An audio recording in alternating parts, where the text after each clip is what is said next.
Welcome to Electron. In the last several videos, we began to realize that trying to narrow down the percentage of the effect that we can blame on carbon dioxide and the percentage of the effect that we can blame on water vapor and the other greenhouse gases is becoming a very complicated matter. And a lot of models out there do not at all agree with one another. So which one should we look at and which one can we trust?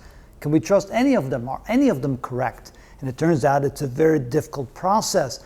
And let me explain in this video why it's such a difficult process. There are 7 main reasons why it is very difficult to try and ascertain how much of the effect can be contributed to carbon dioxide versus the other greenhouse gases, and how much of an effect will it have when the carbon dioxide levels continue to increase as they have over the last 150 years or so. So first of all, let's begin with the concept of the overlap. Now, we've talked about this quite a bit.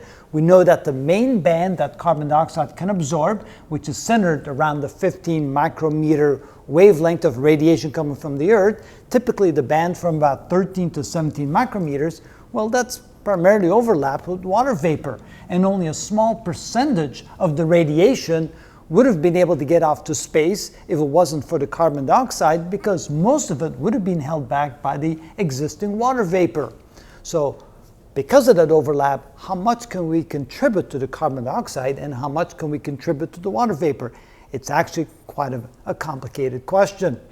The second one is that the cloud cover around the Earth makes a big difference in 2 ways. First of all, if there are a lot of clouds, then a lot of the radiation is being reflected out of those clouds and goes right back into space. And at the same time, when there are a lot of clouds, the radiation that does get through to the surface and then starts radiating back into space will be reflected or re-radiated back to the surface. And so clouds do 2 things. They reflect energy back into space, and they keep energy from escaping to space. And as the cloud cover is always changing over time because the climate is always varying, we could then see that that would therefore cause additional complications in trying to figure out what the percentage effect is of the warming effect due to the greenhouse gases in the atmosphere. Thirdly, we realize there's been a lot of climate changes throughout the entire history of the Earth. If we go look at weather stations that date back to maybe the early 18th century, there's even one that goes back into the 17th century, back to about 1650, we can see that there's been a lot of climate variation already well before the period of the Industrial Revolution. There's quite a few weather stations that date back to pre-1850 numbers, and we can see that climate has always been changing.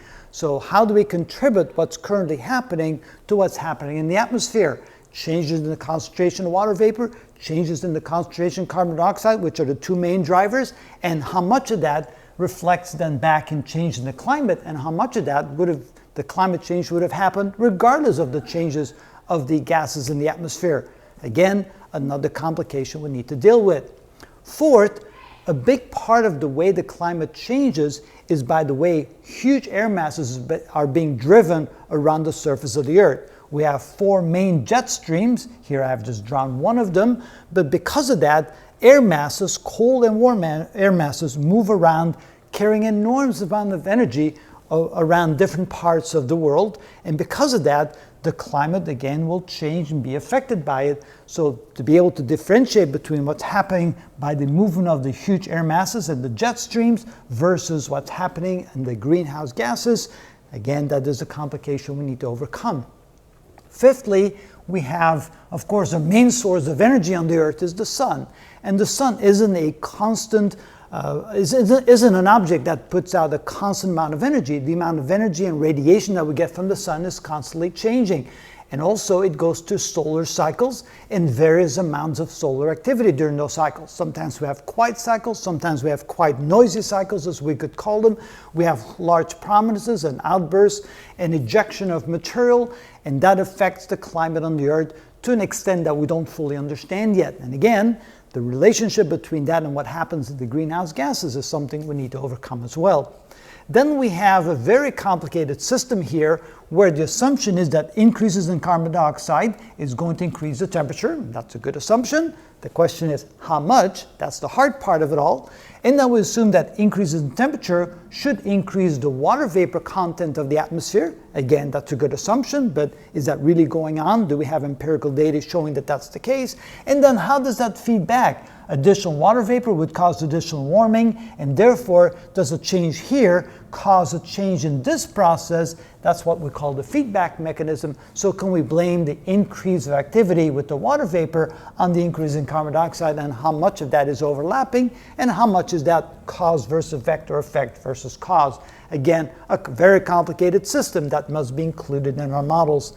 And finally, and maybe the most difficult part of it is, how much does the heat transfer mechanism change with changes in the concentration of the water vapor and the carbon dioxide? You can see here, if the red dots are carbon dioxide and the black dots are water vapor is much more prominent in the atmosphere than carbon dioxide. However, carbon dioxide is much better at absorbing energy coming up from the surface, as we had seen in the previous videos. But then the mechanism of the heat transfer through the troposphere, because by the time the energy gets to the top end of the troposphere, it can almost readily radiate back into space, because at that point the water vapor is so scarce up there that there's virtually no way of holding back the radiation.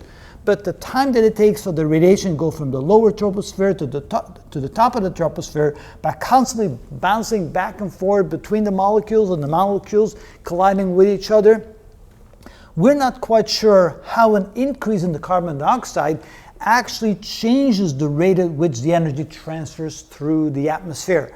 Again, good empirical data should be able to help us determine that, of course, making sure that we take into account all the other factors as well. So those are 7 very big things that we need to consider in all the calculations and all the data analysis that we do in trying to understand how changes in the concentration of the water vapor and carbon dioxide, the 2 main gases, affect the changes in the climate, and to what extent they change, and particularly carbon dioxide, since we're the primary reason why the carbon dioxide is going up, how does that affect all the other parts of the system? And again, to what extent does an increase in carbon dioxide lead to an increase in the temperature? A very difficult thing indeed, because we have to take into account all these various factors, and that is why.